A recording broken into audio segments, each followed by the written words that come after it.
How to fix Wi-Fi keeps turning off on Samsung A08. Let's start the video first of all. If you want to fix this problem, so open quick settings menu, so just swipe down and click on this power icon. Click on restart. Again tap on this restart icon. You will see your phone is restart. After restarting, enter phone pin. You will see your problem is solved. But if it not solved, if you want to fix this problem, go to app library.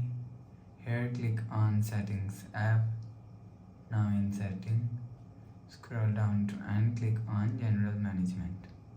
After click on general management, click on reset and reset mobile network settings.